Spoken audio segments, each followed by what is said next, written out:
একই দল করস, তোরা একই দল করিস, একই আদর্শের জন্য স্লোগান তুলিস, বছরের পর বছর একসাথে রাজনীতি করলি। এখন সেই দুইজন একই দলের দুই কর্মী দেখা যায় একজন আরেকজনকে গুলি করে খুন করে ফেলে রাখা যায়। কথা বলেন ঠিক কিনা? কেন খুন করে? কারণ নমিনেশনটা ও পেয়ে যেতে পারে। ব্যাস। ক্ষমতার মোহ, ক্ষমতার লোভ মানুষকে অন্ধ করে দেয়। ক্ষমতার লোভ মানুষকে বর্বর করে দেয়। ক্ষমতার লোভ মানুষের ভিতর থেকে তার মনুষ্যত্বকে কেড়ে নেয়। ক্ষমতার লোভ মানুষকে নৃশংস বানায়। ক্ষমতার লোভ হিংস্র বানায়। ক্ষমতার লোভ মানুষকে ফিরআউন বানায়। ক্ষমতার লোভ মানুষকে নমরুদ বানায়। ক্ষমতার লোভ মানুষকে শেখ হাসিনা বানায়।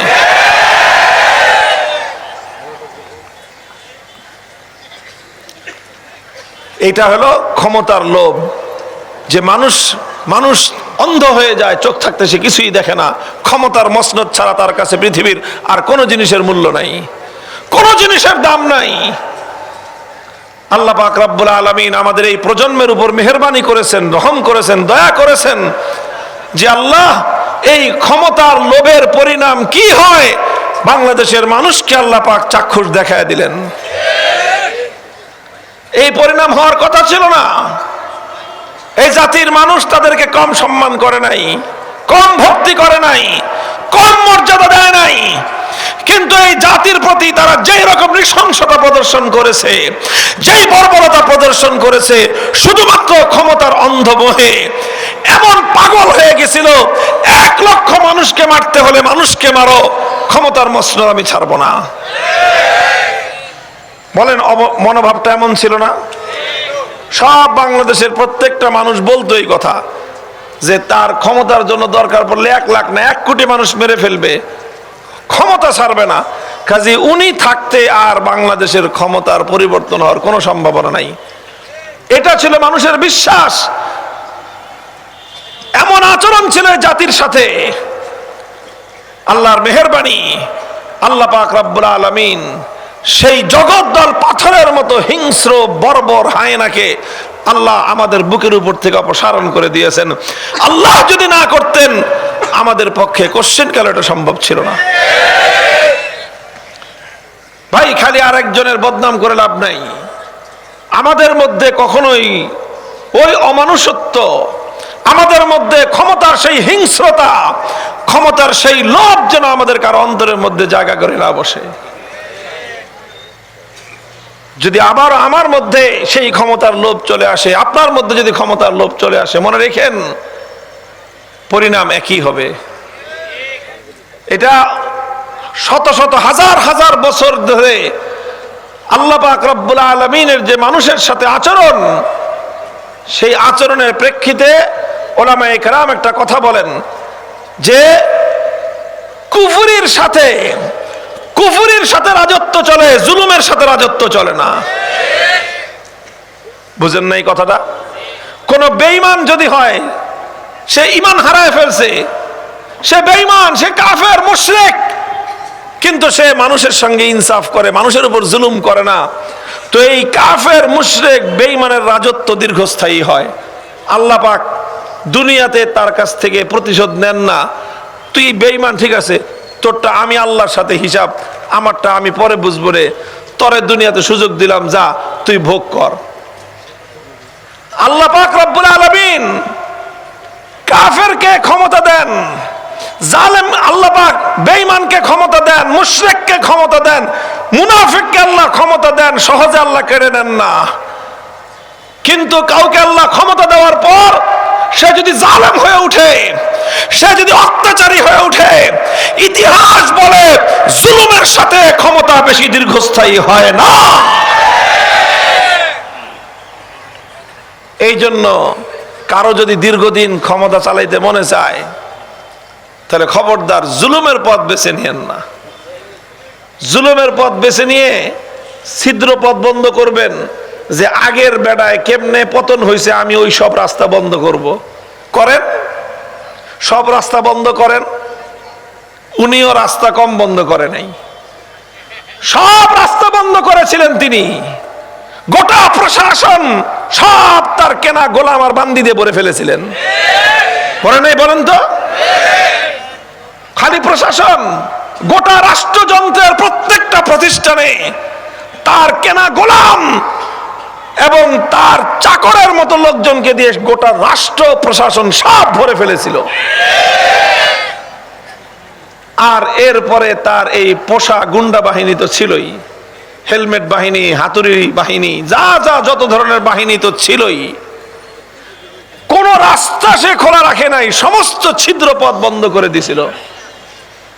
ফাতাহুমুল্লাহু মিন হাইসু লাম ইয়াহতাসিবু, ফাতাহুমুল্লাহু মিন হাইসু লাম ইয়াহতাসিবু। আল্লাহর কোরআন এই ধরনের প্রেক্ষিতে, এই ধরনের প্রেক্ষাপটে আল্লাহ পাক রব্বুল আলামিন ইরশাদ করেন, যখন মানুষ তার পতনের সব রাস্তাগুলো, সমস্ত ছিদ্র পথগুলো বন্ধ করে দেয়, আর সে মনে করতে থাকে আমি এমন ভাবে নিজের নিশ্ছিদ্র নিরাপত্তার আমি ব্যবস্থা করেছি, এই দেশে আমার পতন ঘটানোর মতো কেউ নাই। যখন একটা মানুষ এমন দম্ভ ভরে কথা বলতে থাকে, চতুর্দিক থেকে সে তার ক্ষমতাকে রক্ষা করবার জন্য দুর্ভেদ্য প্রাচীর তৈরি করে দেয়, জমিন থেকে কোথাও তার উপর আক্রমণ করার মতো কেউ নাই, তার ক্ষমতার মসনদ টেনে নেওয়ার মতো কোন রাস্তা সে খোলা রাখে নাই। আমার আল্লাহ বলেন ফাতাহুমুল্লাহু মিন হাইসু লাম ইয়াহতাসিবু, সব পথ যখন বান্দা বন্ধ করে দেয়, মানুষের আসার জন্য কোন রাস্তাই সে খোলা রাখে নাই, তখন আমার আল্লাহ বলেন ঠিক আছে, আমার বান্দার উপর জুলুম করে করে তুমি তোমার ক্ষমতার পতনের সমস্ত ছিদ্র পথগুলি বন্ধ করে দিয়েছো, এবার স্বয়ং আমি আল্লাহ তোমাকে পতন ঘটাবো। আমি আল্লাহ যার পতন ঘটাই, 14 গোষ্ঠী নিয়ে দেখ আমার আল্লাহর হাত থেকে তুই তোর ক্ষমতা রক্ষা করতে পারিস কিনা। পারে না। আমার আল্লাহ যখন কাউকে পাকড়াও করার সিদ্ধান্ত নেন, খোদার কসম খেয়ে বলি, দুনিয়ার সমস্ত শক্তি মিলে আমার আল্লাহর হাত থেকে তাকে রক্ষা করার উপায় না। কাজেই জুলুম, অন্যায়, অবিচার মাত্রা যখন চূড়ান্ত সীমা লঙ্ঘন করে, তখন আল্লাহ পাক রব্বুল আলামিন নিজে পাকড়াও করেন। আর আল্লাহ যখন নিজে পাকড়াও করেন, তখন তার পরিণাম এরকম ভয়াবহই হয়। আল্লাহ আমাদের সকলকে শিক্ষা গ্রহণ করার তৌফিক দান করেন। মুহতারাম হাজিরিন, আমি একটা কথা বললাম, একটা কথার অর্ধেক বললাম যে লোভ, এটা যদি দুনিয়ার সম্পদের লোভ হয় এটা খুব খারাপ জিনিস, দুনিয়ার ক্ষমতার লোভ হয় এটা খুব খারাপ জিনিস। ক্ষমতার লোভ, সম্পদের লোভ মানুষকে ধ্বংস করে ছেড়ে দেয়। সম্পদ খারাপ জিনিস না, ক্ষমতাও খারাপ জিনিস না। আল্লাহ আপনাকে ক্ষমতা দিয়েছে, এই ক্ষমতা দিয়ে আপনি বিনয়ী হন, মানুষের সেবা করেন, মানুষের উপকার করেন। যতটুকু পাওয়ার আল্লাহ আপনাকে দিয়েছে, সেই পাওয়ার দিয়ে মানুষের উপর অহংকার করতে যেন না, সেই ক্ষমতা দিয়ে মানুষের অধিকার কেড়ে নিতে যেন না, সেই ক্ষমতা দিয়ে মানুষের অন্যায়ভাবে মানুষের সম্পদ, মানুষের ইজ্জত লুণ্ঠন করতে যেন না। সেই সম্পদ দিয়ে আপনি মানুষের উপকার করেন, সেই ক্ষমতা দিয়ে মানুষের উপকার করেন। এই ক্ষমতা এবং এই সম্পদ ভালো জিনিস। খারাপ হলো সম্পদের লোভ, আর ক্ষমতার লোভটা হলো খারাপ। সম্পদ খারাপ না, ক্ষমতাও খারাপ না, খারাপ হলো সম্পদের লোভ আর ক্ষমতার লোভ। এটা হলো খারাপ দিক বললাম। আবার এই লোভ খুব ভালো জিনিস, যদি লোভটা হয় আল্লাহমুখী। লোভটা হয় কোনমুখী? আল্লাহমুখী লোভ যদি হয়, কল্যাণের লোভ, ভালো করার লোভ, আখিরাত কামাই করার লোভ, নেকি কামাই করার লোভ, সওয়াব কামাই করার লোভ যদি কারোর মধ্যে থাকে, এই লোভ এটা অতি কল্যাণকর, অতি মঙ্গলময়। আল্লাহর পয়গম্বর ইরশাদ করেছেন, হাদিসের মধ্যে এসেছে, লা ইয়াশবা'আল মুমিনু মিন খায়রিন হাত্তা ইয়াকুনা মুনতাহাহুল জান্নাহ। লা ইয়াশবা'আল মুমিনু মিন খায়রিন হাত্তা ইয়াকুনা মুনতাহাহুল জান্নাহ। যেই ব্যক্তি আল্লাহর পছন্দনীয় ঈমানদার হবে সে কোনোদিন আখিরাতের লোভ কোনোদিন সে সংবরণ করতে পারবে না। তার মধ্যে শুধু আখিরাতের লোভ বাড়তে থাকবে, বাড়তে থাকবে, বাড়তে থাকবে, হাত্তা ইয়াকুনা মুনতাহাহুল জান্নাহ, যতদিন পর্যন্ত সে খোদার জান্নাত পর্যন্ত না পৌঁছতে পারলো ততদিন পর্যন্ত তার অন্তর থেকে খোদার জান্নাতের লোভ এক চুল পরিমাণ কমবে না। এই জন্য আখিরাতের লোভ বাড়াই, আসুন আখিরাতের লোভ বাড়াই। হযরত রাসূল আকরাম সাল্লাল্লাহু আলাইহি ওয়াসাল্লামের সিরাতুন নবী থেকে আমরা এই চমৎকার কল্যাণের এই প্রতি অগ্রসর হওয়া, আরো বেশি কল্যাণ অর্জন করতে চাওয়া, এটার একটা চমৎকার আদর্শ আমরা সিরাতুন নবীর মধ্যে খুঁজে পাই। নবী করিম সাল্লাল্লাহু আলাইহি ওয়াসাল্লামের আদর্শ এটাই ছিল।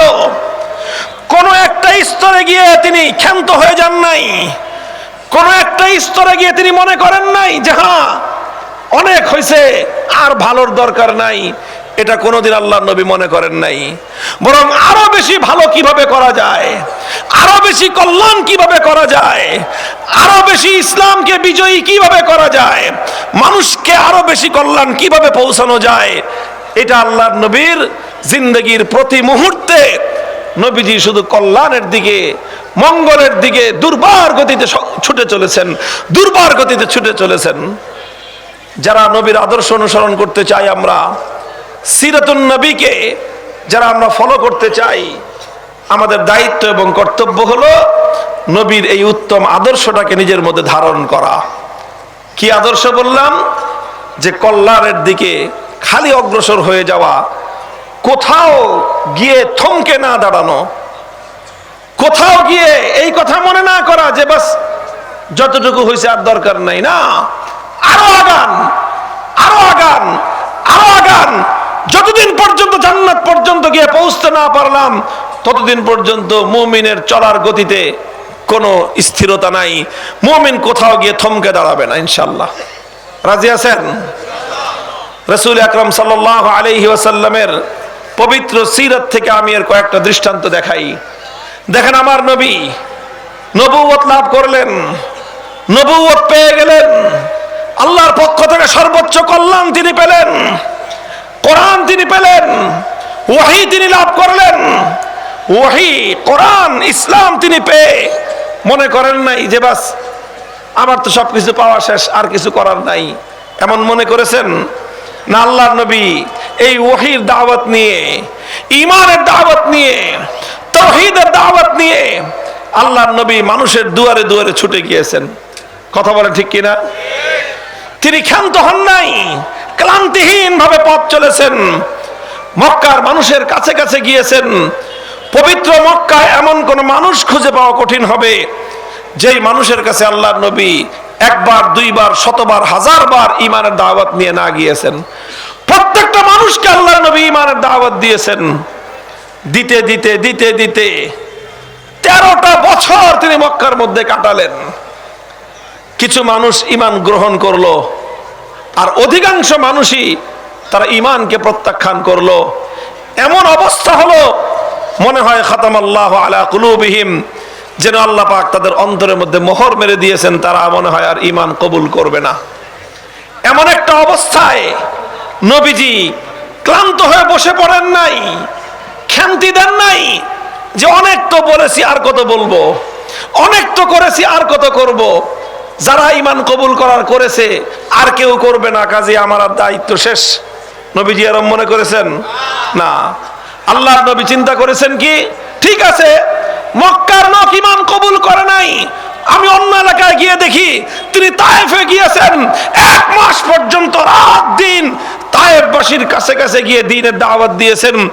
1 মাসে তায়েফে একটা লোক কালেমা পড়ে নাই, বরং উপরন্তু তায়েফের মাঠে আল্লাহর নবীর উপর তারা এমন বর্বর অত্যাচার পরিচালনা করেছে, পাথরের বৃষ্টিতে আল্লাহর নবীর মাথা থেকে পা পর্যন্ত সর্বাঙ্গ শরীর জর্জরিত করে দিয়েছে, ক্ষতবিক্ষত করে দিয়েছে।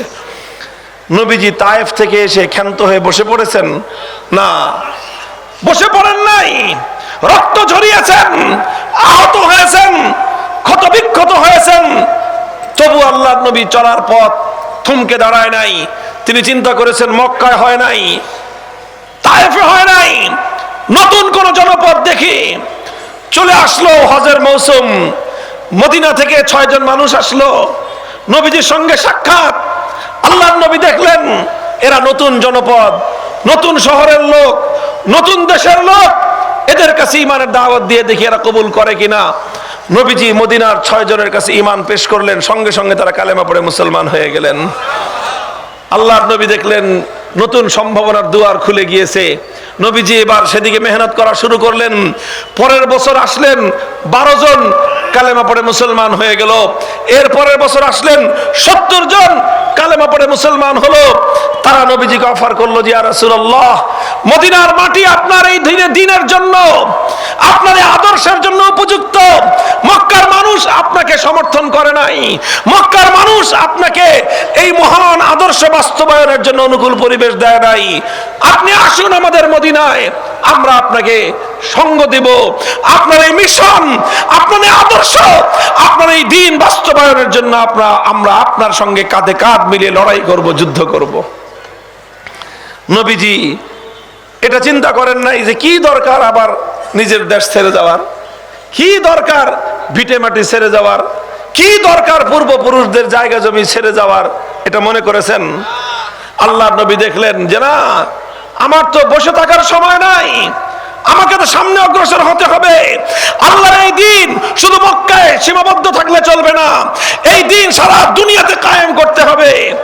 আল্লাহর নবী কথা চিন্তা করে মক্কার মতো পবিত্র জমিন ছেড়ে দিলেন, পবিত্র বাইতুল্লাহ যেই শহরে সেই শহর ছেড়ে দিলেন, মসজিদে হারাম যেই শহরে সেই শহর ছেড়ে দিলেন, জমজমের কূপ যেই শহরে সেই শহর ছেড়ে দিলেন, হাজরে আসওয়াদ যেই শহরে সেই শহর ছেড়ে দিলেন, যেই শহরে তার জন্মভূমি সেই শহর ছেড়ে দিলেন, যেই শহরে তিনি জীবনের 53টা বছর কাটিয়েছেন সেই শহর ছেড়ে দিলেন, যেই শহরে তার বাপ মা 14 পুরুষ শুয়ে আছেন সব কিছু ছেড়ে দিলেন।